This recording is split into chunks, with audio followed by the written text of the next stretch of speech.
It's funny. I feel like every time we do one of these, I prep with a nice beverage, and you do the same. You know what? You have to. If you're going to talk for like 35 plus minutes and just keep talking, like you have to have something to wet your whistle. And I feel so old saying wet your whistle.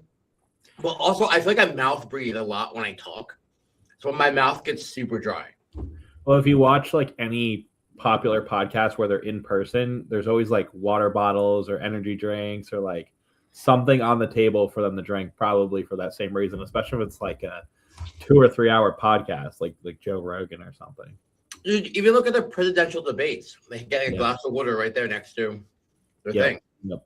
Yeah, because it's how you're supposed to talk this much without getting a beverage. And I will prefer a nice diet soda over a water for right now. I got both right now. I got a water, my Stanley. Then I have no diet soda left, so I got a Celsius. Monica's friend or some shit like that gets free Celsius for some reason. It has like pallets of it and just doesn't like it. So we inherited like 3 or 4 cases of Celsius. I'm not the biggest fan of it, but you know what? I like free caffeine. And the sparkling sherbet isn't bad, dude, at all. I don't know if you've had it before. I wish more energy drinks would do the no carbonation, like the tea flavors. Yeah. Especially pre-workout, because I hate like if I need an energy drink and I'm drinking something that's carbonated pre-workout and like a tall can, like a Ghost, right? Like that's a lot of carbonated fluid to sit in your stomach before a workout versus like a tea that is a mix of water. It goes down so much easier and you're not burping when you're like trying to go and train. Do you remember when Bang Energy made iced tea flavors? Yeah, they were some of my favorite. I used to get them all the time. Yeah, dude. And you know what? I still randomly go to the dollar store because the dollar store still has them sometimes. I don't know where they're getting them from. But like, for all I know, they're 3 years and 4 years old. But they're getting them somewhere. But I love them. Like the Georgia peach tea, I think was like my favorite one they made. And I was like, why did these like catch on? Like the Ghost one really took off, and I thought these tasted way better than the Ghost ones. They were uncarbonated, like you said, so they were my favorite. But yo, that was deadly because you could drink them so quick, and they were 300 mDs of caffeine a piece. There would be times that I was at GNC working because I ran GNC for 3 years. That we would get some in, and with my discount, I would get a whole entire case for like $12. So fuck it, that's the same. It's cheaper than buying water at GNC, ironically.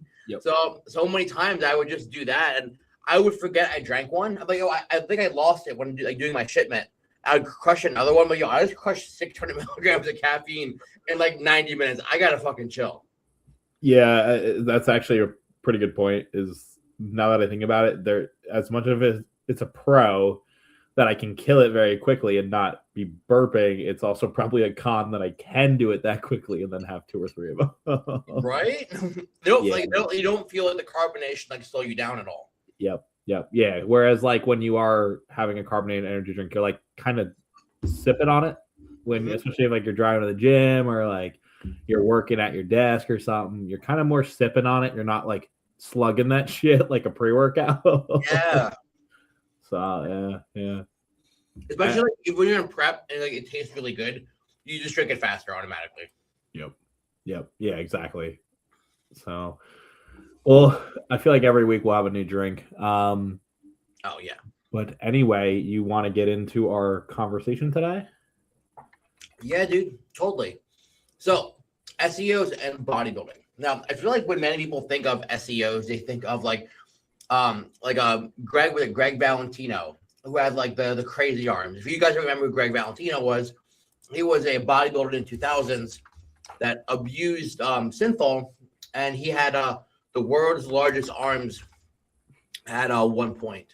And people think of that mostly. I feel like when they think of Synthol, but it's used actually way more common than people think, and small amounts in a controlled amount, so you can kind of improve some body parts that maybe genetically might be behind. Commonly used in things like arms, shoulders, and I feel like something like calves sometimes, where again genetics have a very big part in the play there.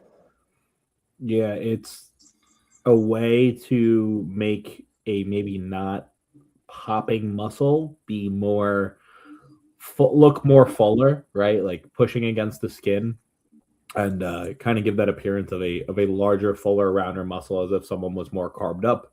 Because we see that like where if you don't have as much muscle, you could be fully carved up and it just doesn't look round and full because there needs to be more muscle there. But it's much different with that application at the high level, because they're doing it for like the 1% of increase that may put them above somebody else. Like the controversy that we'll get into.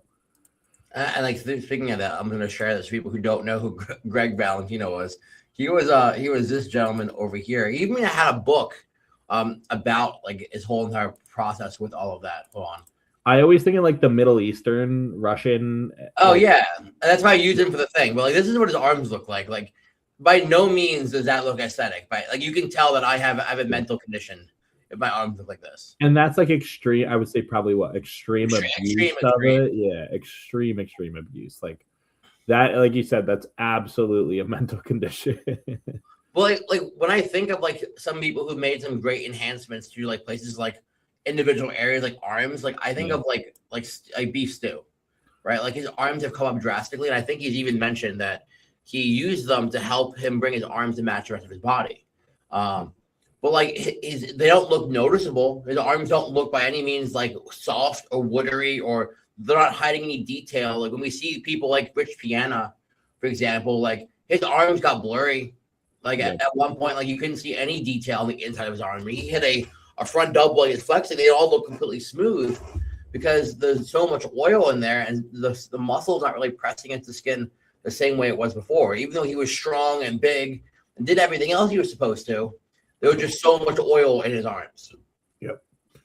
Yeah, it's I think that's where people like it also gives bodybuilding a really negative representation, is that level of extreme, because it's not aesthetic. It looks unhealthy and it's clearly like a mental issue because they need to see themselves looking that large with how much risk is involved in SEOs, right? Because that's really the thing, to like feel like you need to do that at an extreme level with knowing the risks.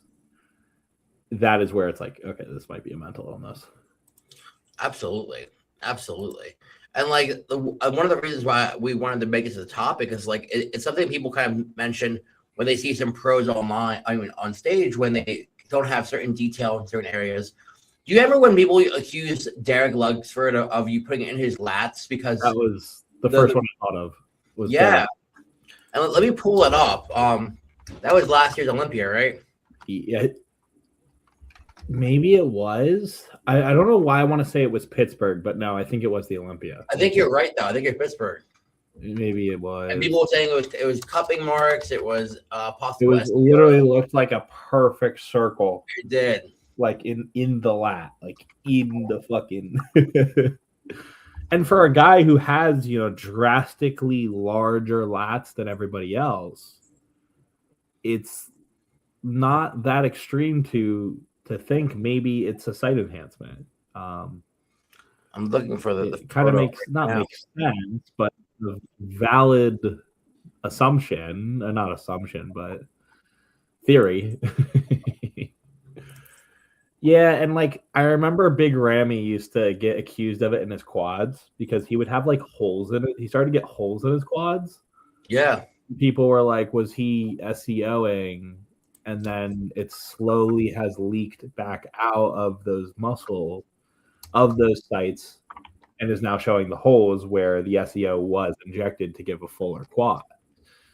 So I don't know if a lot of people here remember that, but that was really popular like the 2 or 3 years after he won the Olympia, because he started getting worse and worse in his quads. And the dude's enormous. Does the MPC IFBB prohibit SEO? No, they do not.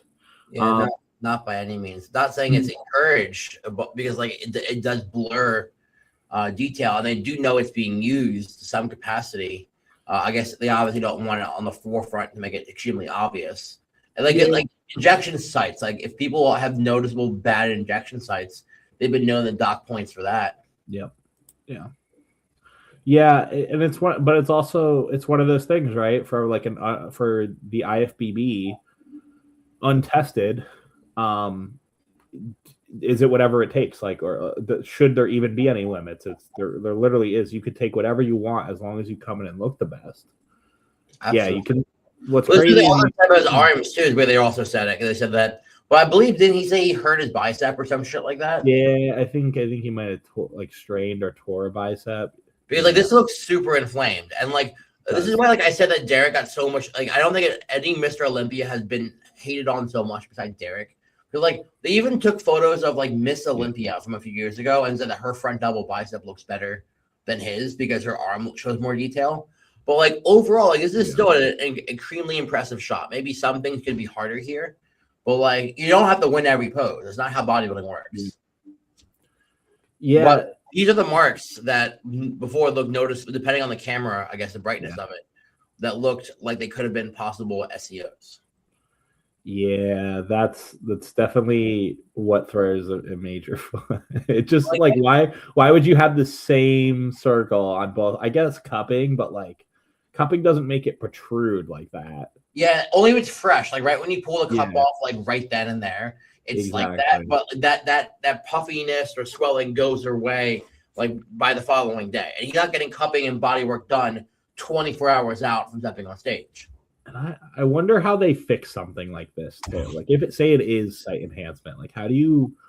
Because obviously that doesn't look good. How do you fix it? Is what I always have wondered, and that's like high level stuff. Well, and I'm curious because like I know, for example, for like women with lip filler. If they get a bad injection, lip filler wise, they can go to someone else and they can shoot a dissolving agent into their lips that will dissolve the filler. And what happens is like you feel your lips will shrivel up for a bit. You can go back a few months later and kind of get them redone. But it allows your body to break up the filler, and your body eventually passes it and absorbs it after the agent they use breaks it down. So I'm curious if something like that is available. I don't know what it would be. Well, that's why like people or Sarah, the runner-up for Miss Physique this year, has been throwing a lot of shade at like Natalie Cohen. I think it's how you say her name. I think I always say her name wrong. I know she's Brazilian, so I probably would take it possibly wrong. For the possible PMAA in her legs. Yeah, and that's kind of what's been the recent topic of discussion when she originally called her out like right after the Olympia, which like I don't think as a competitor, like at the end of this goes back to my point. At the end of the day, it's a bodybuilding show. So it's if you can do this and it doesn't hurt your physique, it's all credible. It's all we're taking a bunch of other shit that is not natural to increase our physique. If it makes you look better and you can get away with it without looking like shit, is it really something that's, I don't know, a bad thing? Like in terms of how it should be judged, right? Like that's no, you're absolutely right. You're what I get at. But it's just like if you're someone who's potentially doing that and you don't look good, should there be a harder punishment for it? I think there should be, right? Like if you can't tell what it is, I think you should be penalized for it. But like if it's something extremely noticeable, then absolutely, yeah. And I think why people get more annoyed with that is because it's essentially saying I don't put as much effort in, right? Because it's a filler. It's not building the muscle and filling out the muscle with glycogen, carbohydrates that you've built, through years and years of training. And it's funny when people say that because these people have built plenty of muscle with years and years of training. They're just trying to get a 0.01% leg up on the other competitor. You want to speak to this? Is this what she said? No. No. I forgot what pro said this. Not Chris Cormier, but exactly what you just said, pretty much. That like when it comes to limits of bodybuilding, I definitely think there should be some type of limit, right? Yeah. Because then, like in that concept, people will get like glute injections, and that's true. That'd be not injections, glute filler, and like actual like muscle implants, and you can get away with it then. I definitely think should be a threshold of what is allowed and what isn't allowed. Because that means that as medical technology just gets better, does that mean we can just use more and more of these things? Is there a point where these things are almost unrecognizable in comparison to muscle? Like, I'm sure there's going to be a point where it looks very identical, especially if you're someone who's already in shape and get peeled. Yep. Like, you could implant perfectly shaped tie-ins or perfectly shaped glutes, right? And I feel like that's where like the line needs to be drawn, right? Because again, this is bodybuilding. This isn't a plastic surgery contest whatsoever. So it's and I agree. I completely agree. Because like, technology is going to keep taking off, right? It's going to keep growing regardless. And I'm sure some of these things being used already are probably harder to see. And I think like if Natalie did actually end up using this, I couldn't notice it in the actual photos on stage because I was defending her the whole entire time. The only reason why I'm not saying anything is because apparently they got in contact with a doctor's facility or medical facility in Brazil that has been treating and working with several Olympians. And like that, it's like, okay, like fuck, like I guess it's less noticeable than we thought it would be. And like that's something the IFBB has to say, right? Like if they want there to be no filler, then you need to come out and say, yeah, if you are found to be using this, then you are banned from the league like that, or you're banned for a couple of years, right? Like they have to, the judgment of that starts at that level, because if you don't say anything, it's for anyone who's competing within your federation to take whatever they want that's going to win them the show. And until you say something and put a punishment to that, people are going to continue to do it. And I agree with you. I think it's when you phrase it like that, which I think is the proper way to say it, it's a bodybuilding show. It's not a medical enhancement show, which, yeah, you could argue that steroids to an extent are medically enhancing, but they're doing it through creating more muscle, just as that post said. So that's the photos from her stage shots right now, and I couldn't tell for anywhere. And I think what's her name said that it was her quads that were full of fill, or like they pointed to one of the photos they shared on one of their stories before, but like I'm pulling up not image fire. Wow. And it's hard because like muscles have spots and they have holes and they have especially tears too. Like I can't really tell on this. It's like right above the teardrop. I'm guessing. Yeah, well, yeah. They're also saying her sweet. They're saying all of this is filler. And I can't tell. And like they use this photo as one of the things. Now is a wild photo for proportion wise. Like her legs, it looks like it's edited. Like how long her legs look, but yeah, no, it just it's literally that's how her tie-in is that dug out. Yeah, like, you can literally see how it connects all the way to her fucking calf. But like if you were using SEO, I don't think you would get the amount of detail. I really don't.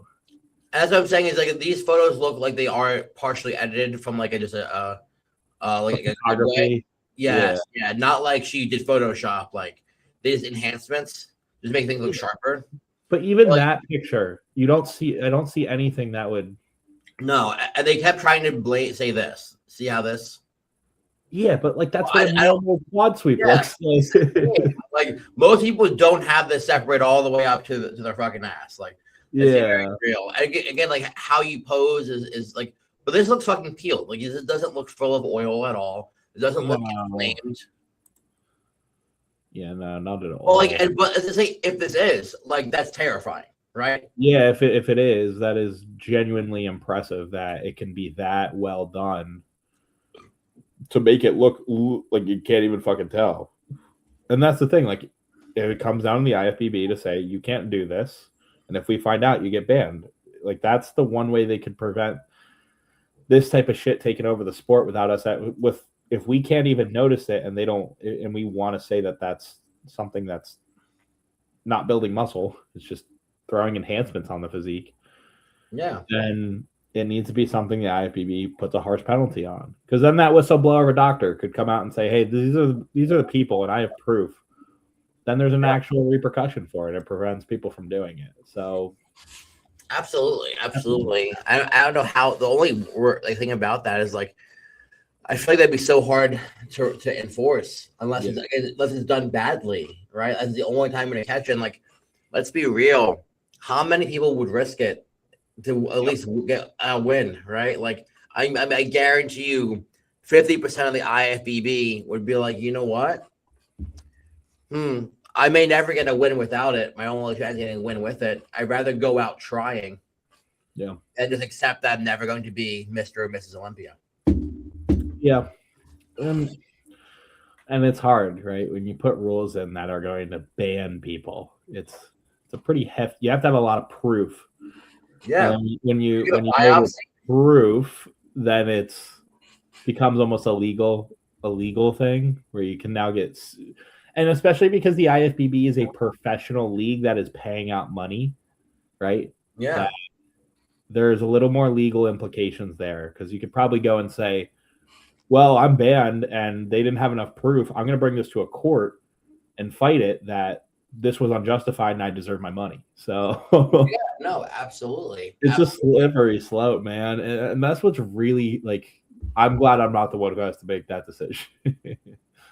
But it's also, you think of other professional sports, they have lawyers that cover their asses. The players' unions have, and that's what's different about bodybuilding too, which is actually something I just thought of. Like in a sport, a major sport federation, you have the commissioner and like the actual employees of that federation, say the MLB, right?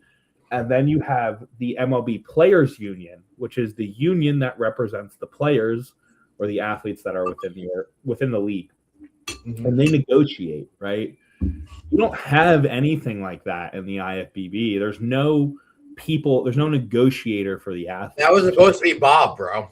Yeah, and it's there's no legal like, and that's a whole legal thing that is worked out between lawyers on the players union side and lawyers on the league side, and just doesn't exist in the sport, which is why you kind of get issues like this that become gray and like, I don't know. It's a hard sport. It really is to judge. It's a hard fucking sport. Yeah, no, it really is. And I was telling someone about this though. I will give credit to the NPC and the IFBB because the judging is pretty universal standards. Yeah. Right. Compared to some other federations I've seen, especially like things like the OCB and ANBF, and what's the other one? Was it not Nubia and Abia? Well, there's WBFF, right? WBFF. That's like the one that had like fashion and shit though too. Yeah, it's more of like a beauty pageant. Yeah.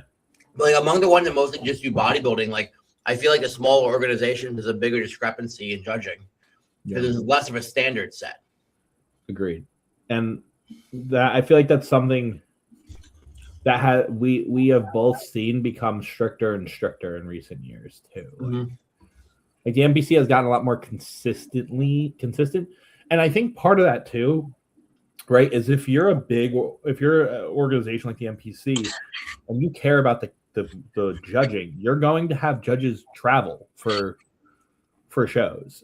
And I think I wonder how, I don't know how much that's different for OCB, but like there's judges who will, like the Olympia and national level judges will occasionally go out to regional shows and be part of the judging panel just to have their say and make sure that consistency is being addressed. And the other thing too, like Tyler Mannion, as much as people say shit about that guy, he's very vocal about standards every year. Like it's very obvious on what he's looking for, what he's not looking for. Yes. And the video, when we finally, as much as people may not agree with what is said in the video, it is awesome to have a video after a show explaining the decision making behind it, because it removes any of the question marks, or at least removes some of politics, because that's obviously the biggest question mark that comes up in shows was this rigged in a sense. And when he goes up and he makes those videos and explains pose for pose, here's what is better on this guy, here's what's better on this guy, here's why we chose this one, we were kind of split on this, like at least it gives you a sense of transparency as a fan. It's better than not having that, you know? Absolutely. Because like we hear people say it all the time. Well, they must have knew the judge or blah blah blah. Dude, odds are like there's what is 9 poses without quarter turns. They just won more of the 9 poses. He has 9 chances to lose and gain points without including quarter turns. You know how nice it would, and we are, you know, me and you are still regional NPC athletes. Yeah. How nice, and have done national shows, but like we're not IFBB pros yet.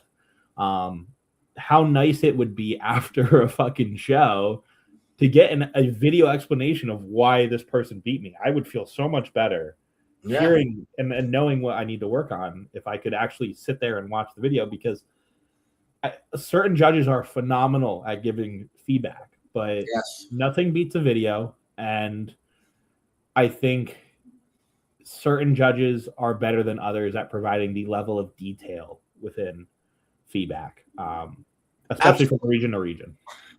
And I have to give Justin Randall, honestly, a lot of credit, because every time I've seen him ever send feedback to my clients, it's been extremely detailed. And I can't say the same thing for other judges that I have been judged by personally, and other judges I've seen send my clients feedback. I am very happy he took over the Northeast, man, because again, judging is extremely universal under his guidance. And again, the feedback that everyone seems to get is extremely detailed, because I had 5 people do Long Island. The 4 of the 5 feedbacks I saw, I was like, wow, that was an in-depth detail. I really broke down. Like, he paid attention. He obviously clearly looked over the photos. All right. And there's some people, and this is may sound like a dick of me to say this, but if you come into a show and you look like shit, you don't really deserve feedback. Because everything's wrong.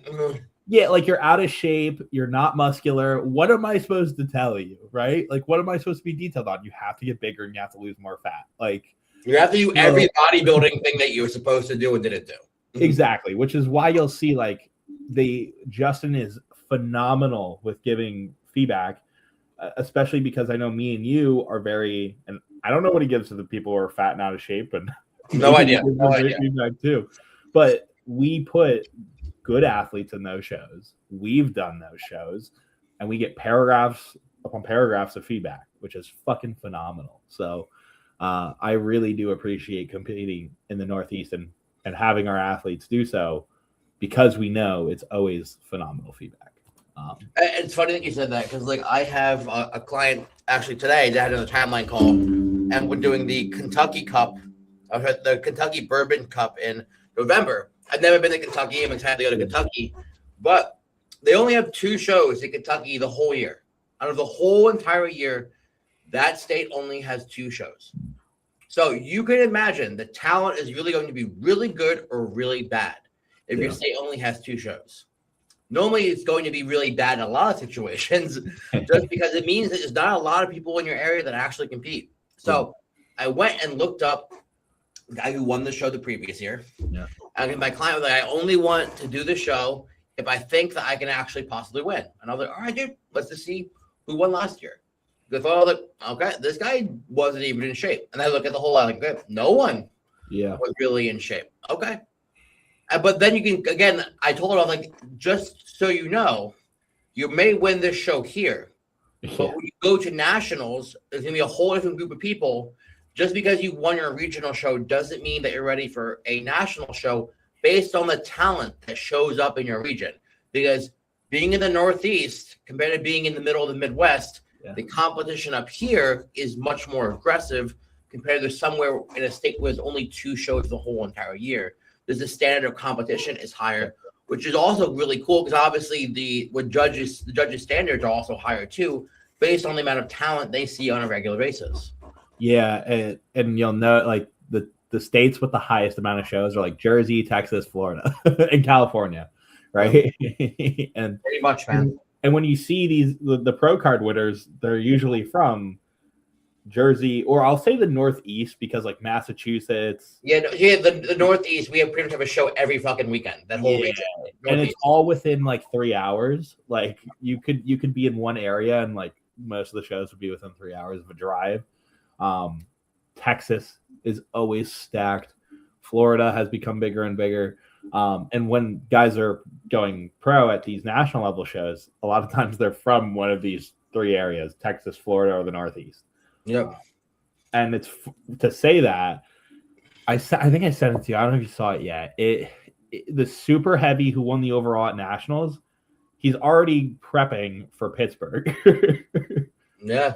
Which is like back to our point of like, you have a guy who showed up at Texas or at nationals from Texas, and now within the same year is going to compete at the pro level at a very top tier pro show.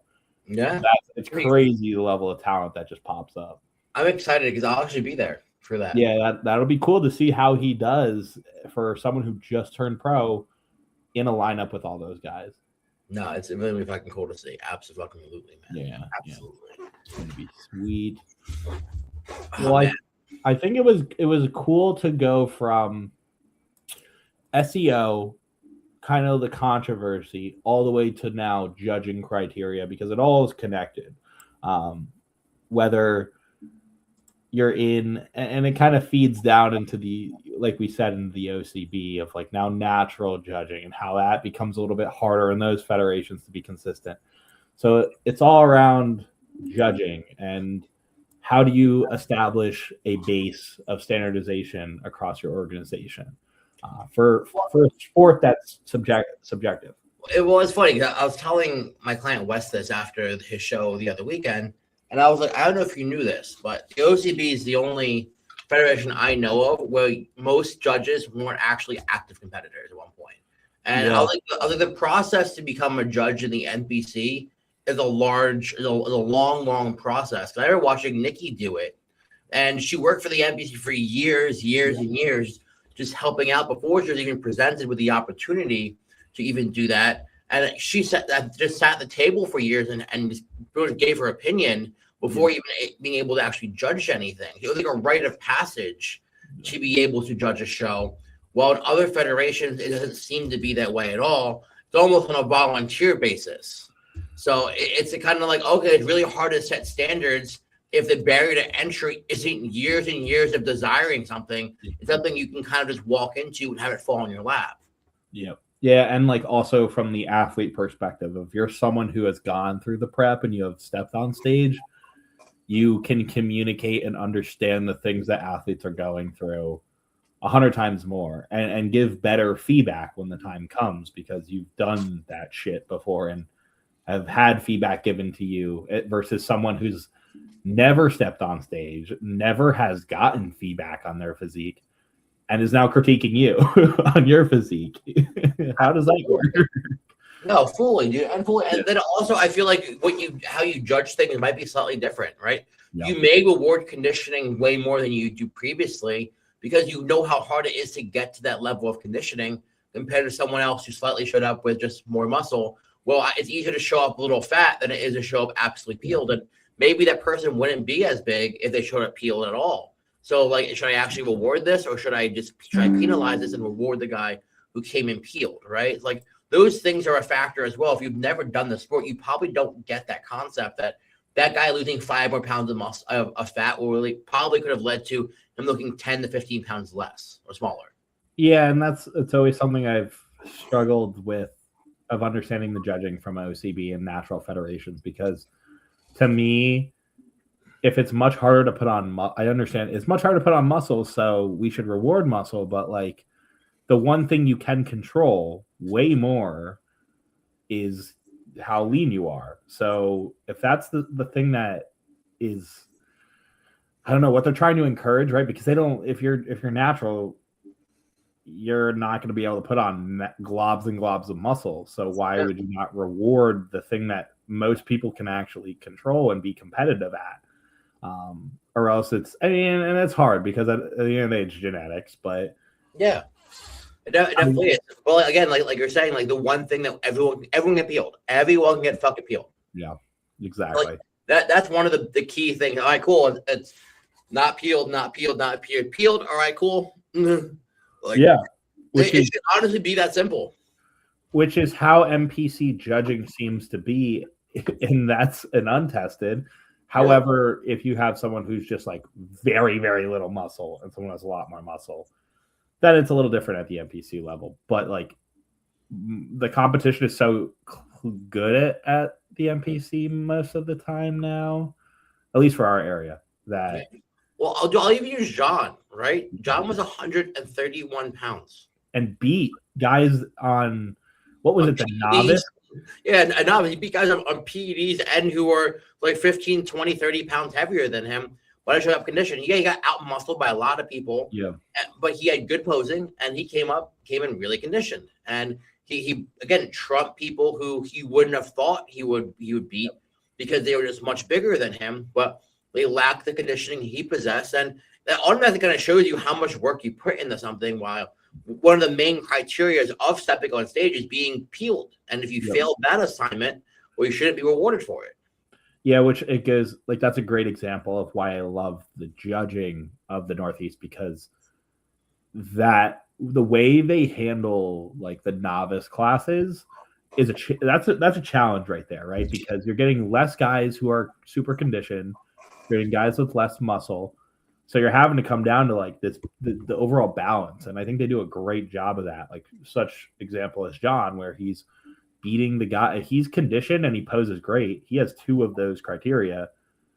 He can beat guys who are not posing well and are out of shape, but may have a little bit more muscle. And I think that's, it's so much more consistent. And it's why I prefer the Federation, even for some natural sometimes, because at least we know like the only thing we're going to lose on is more muscle. You know? Absolutely. And again, like the NBC Natural League is getting bigger and bigger and bigger. And now they give 2 opportunities inside the US to win a pro card naturally. 3 if you're an open bodybuilder. 2 if you're any other division. You have the Pittsburgh Power Pro, which Emily's doing, and then you have the Ben Wiedner. And if you're a natural bodybuilder, you have the opportunity of doing Universe. I have 2 gentlemen who may fly into New Jersey to do Universe just for the possible bodybuilding title. I'm gonna try to make that my consistent year. Try to send natural dudes from that other areas. The natural Universe pro card collector. That's gonna be my next fucking focus. I tell everyone who wants to do OCB, if they have a good structure and they're like truly competitive, I'm like, hey man, like, do you want to be the best arena football player, or do you want to be the best in the NFL? Yep. And they automatically like, well, the NFL. I'm like, okay, so let's not play with a bunch of retards chasing a doorknob. Let's go right to the actual league where everyone immediately cares off the rip. And if you do actually do well here, you have an actual opportunity to go and get your pro card in the big leagues and actually do pro natural shows as well, because they do have 2 of those. Again, the Ben Wiedner other part of the show is a natural only IFBB show. Now, does the OCB, like, I'm trying to remember how they give out pro cards, because it's much, much easier than almost every show. Yeah, right. How does that make any sense? I was explaining to Wes, because if he won that show down there, he would have got a pro card. Yeah. And he was like, "Is that how your show was?" And I was like, "No. No, that's not how North Americans goes." And I was like, I had to already place top 2 to get there. Yeah. And after you get there, I was like, I had like 28 guys in my class alone. Like, that's how that kind of normally works. I mean, it's normally not between me and 6 people to win a pro card. Like dudes would suck dick in line to make sure they only had 6 people in their class at nationals. Yeah, dude, for fucking real. Yeah, it's definitely the hardest pro title and holds the most weight because of how much more difficult it is. There's like almost no argument there of, does an OCB pro even compare to an IFBB pro? No, it's arena football to the NFL, right? Yeah, like it's where it's not where the people who have high aspirations go. It's like a D3 football team playing in the college football playoff. And it's a big thing. And I said this to someone else, and I was like, the mindset behind someone who will risk everything to win something is different behind someone who has barriers and what they wouldn't do. And I'm not saying just drugs, but that same mindset rolls over into everything, right? Like, I will fuck sleep. I will fucking bury my cardio. Like fuck this. I will make sure to do this. Like, you will cut everything out of your life to make sure you're doing well here, because you're sacrificing so much already and doing so many things towards that goal. So that all or nothing mindset, but like anything goes mindset kind of goes a little extra further. So not just the steroids, but the mindset going into that federation is different. Yeah, that's a good point. Whatever, I'll do whatever it takes, but I won't touch this or this. Right. And I guess it's like, all comes down to the point of like, why are you doing this? You know, like, and we're doing this because we love the gym and training. That's the start. Yeah. But we also love the like sickening aspect of perfecting ourselves and being as good and huge and impressive as possible for ourselves. Not even necessarily for others, but it's the competition aspect is fun. I was kind of talking to someone about this at the gym where they were interested in competing, and I was trying to say, like, okay, so why do you want to compete? You need, or in the sense of like, some people go into competing because they want to be a competitor. They don't start, and this is a whole other conversation, they don't start loving the gym first. And I do think one has to come before the other. I don't want to get too sidetracked with this anyway. It's a whole no. I got it though. But, and it goes back to your point of like, if you just love improving yourself, then and doing whatever it takes to be the best possible, look the best possible, you're probably going to dabble in some things that are banned off the OCB list, you know? Like, dude, you can't even take TB 500. Yeah, I was just having a conversation with the team about that of like, yeah, you can't compete in OCB if you're taking peptides. It's the only one I think you can take on paper is GHKU. Interesting. Which is copper, the copper peptide. So I can't take melanotan either. Interesting. Oh, I think maybe that one too. Because like maybe you go through all like the things like cosmetics. Yeah. I think the only one that you probably can't get away doing, because like they all talk about like growth hormone and they talk about hormone mimickers and things like that. So the only one I was like, I guess like GHKCU, like that. I guess it's not mimicking really anything. Not hormone at least. So I guess that. Even like Cialis is technically a banned substance, right? I think it's on there. Yeah, a very, very common. Inline is banned too. Which, how does that see? And that's the problem of like regulating shit, and it actually goes full circle to the beginning of our podcast. Technically, DIM is also. Yeah, that's insane to me. Well, yeah, because like so many times, especially with women who are estrogen dominant, who have heavy menstrual cycles, who are lifestyle clients, I put them on that. So like, I'm not even doing it for any other reason besides, hey, they have terrible fucking heavy flow. Yeah, and I realize that vagina with a heavy menstrual flow.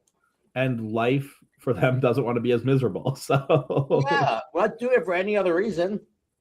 And it's crazy because when you start doing a laundry list, right, like this, like maybe you get someone who wants to compete and they took DIM and like all of a sudden now they can't, and they took DIM before they found out they wanted to compete. Like, yeah, I think some of these things have a 3-year fucking ban. Yeah, exactly. It's like MK677 is a 3-year. Like you have to make sure you have them for 3 years. Like what? Yeah. It's almost like I understand why people would lie, like to an extent. Like, well, if you take it a little bit. Well, especially like, for example, let's say you were someone who has shitty appetite and you just took MK for like 6 weeks to get like food. Like, okay, yeah, that helped me so much that I can't compete for 3 years. Get the fuck out of here. But I would absolutely no, dude, not anymore. Not at least not in the natural NPC. It's in big bold letters on the thing that TRT is not allowed even with doctor's prescription. Which I'm totally on page with, because honestly, like if you had a doctor that said fuck it and just gave you 200 milligrams, oh, OCB lets you? Wow, that's fucking nuts. That shouldn't be allowed. Yeah, like, dude, if I was your fucking doctor, you're fucking rocking 250, bro. We're gonna win that shit. Yeah, like what says? I guess like in a blood test, if your test levels came back over, but who says the doctor's not the doctor's fault, or maybe not the patient's fault? Here's the thing, right? You could be taking 1,000 milligrams of test all year, right? And then you switch to 10 days out. Just fucking don't shoot for 10 days. And not to mention this, there's a total advantage of someone taking TRT into a show, even if they're at TRT, versus someone who's natural. Because if you're natural, your test levels are going to be fucking crap. Yeah. Whereas TRT, you're fucking steady going. Yeah, no, it'd be no different than if you were a fat bitch that got fucking T3. If anything, if that is true, that is the worst. That is one of the worst rules. That is worse than some of the other substances being banned than that being allowed, because that could ruin the credibility. Like, oh my god. Yeah, exactly that. Who says I'm following my doctor's care and there'd be no way to fucking tell? Yep, and just drop it before the show. Oh, I'm at 500 milligrams naturally. Like, that's what my doctor's been prescribing. That's what's been on the blood results. 500 nanograms per deciliter. Yeah, fucking that, dude. Bullshit. Yeah, I'd be ripping that shit all fucking year and you're 10 days out. Yeah, and maybe that's why some of those guys look the way they do. Well, that could be true.